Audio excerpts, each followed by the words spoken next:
ಒಂದಾನೊಂದು ಕಾಲದಲ್ಲಿ ಒಂದು ಹಳ್ಳಿಯಲ್ಲಿ ಒಬ್ಬ ಮೀನುಗಾರ ವಾಸಿಸುತ್ತಿದ್ದ. ಪ್ರತಿದಿನ ಕೆರೆಯಿಂದ ಮೀನು ಹಿಡಿದು ಮಾರಾಟ ಮಾಡಿ ಮನೆಗೆ ರೇಷನ್ ಖರೀದಿಸುತ್ತಿದ್ದರು. ಒಂದು ದಿನ ಅವನು ಮೀನು ಹಿಡಿಯಲು ಹೋದಾಗ ಅವನ ಬಲೆ ಮುರಿದು ಹೋಯಿತು. ನಂತರ ಅವನು ಮತ್ತೊಂದು ಬಲೆ ಬಳಸಿದನು, ಆದರೆ ಒಂದು ಮೀನು ಸಿಗಲಿಲ್ಲ.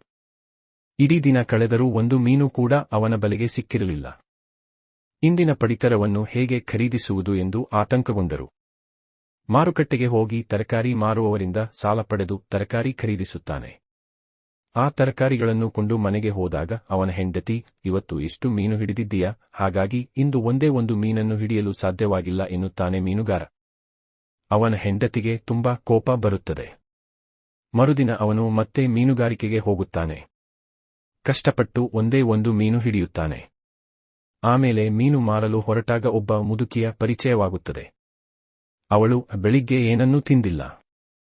ಈ ಮೀನು ಕೊಡ್ತೀರಾ? ಬಹಳ ಹೊತ್ತು ಯೋಚಿಸಿದ ಮೀನುಗಾರ, ಪರವಾಗಿಲ್ಲ, ಮೀನನ್ನು ತೆಗೆದುಕೊಳ್ಳಿ ಎನ್ನುತ್ತಾನೆ. ಅದಕ್ಕೆ ಪ್ರತಿಯಾಗಿ ಮುದುಕಿ ಚಿಕ್ಕ ಸಸಿಯನ್ನು ಕೊಟ್ಟು ಅದನ್ನು ತನ್ನ ಮನೆಯ ಮುಂದೆ ನೆಡಲು ಹೇಳುತ್ತಾಳೆ. ಮೀನುಗಾರ ಗಿಡದೊಂದಿಗೆ ಮನೆಗೆ ಹೋಗಿ ತನ್ನ ಹೆಂಡತಿಗೆ ಹೇಳುತ್ತಾನೆ. ಇಂದು ಮೀನುಗಳನ್ನು ತರಲಿಲ್ಲ ಎಂದು ಪತ್ನಿ ಮತ್ತೆ ಕೋಪಗೊಳ್ಳುತ್ತಾಳೆ. ಆಗ ಮೀನುಗಾರ್ ತನ್ನ ಮನೆಯ ಮುಂದೆ ಗಿಡ ನೆಟ್ಟು ಮಲಗುತ್ತಾನೆ. ಬೆಳಿಗ್ಗೆ ಎದ್ದ ಇಬ್ಬರೂ ನೋಡಿದಾಗ ಗಿಡ ಬೆಳೆದು ಬಂಗಾರದ ಹಣ್ಣುಗಳನ್ನು ಬಿಡುತ್ತದೆ. ಇದನ್ನು ನೋಡಿ ಇಬ್ಬರಿಗೂ ತುಂಬಾ ಸಂತೋಷವಾಗುತ್ತದೆ ಮತ್ತು ಅವರ ಎಲ್ಲಾ ತೊಂದರೆಗಳು ದೂರವಾಗುತ್ತವೆ.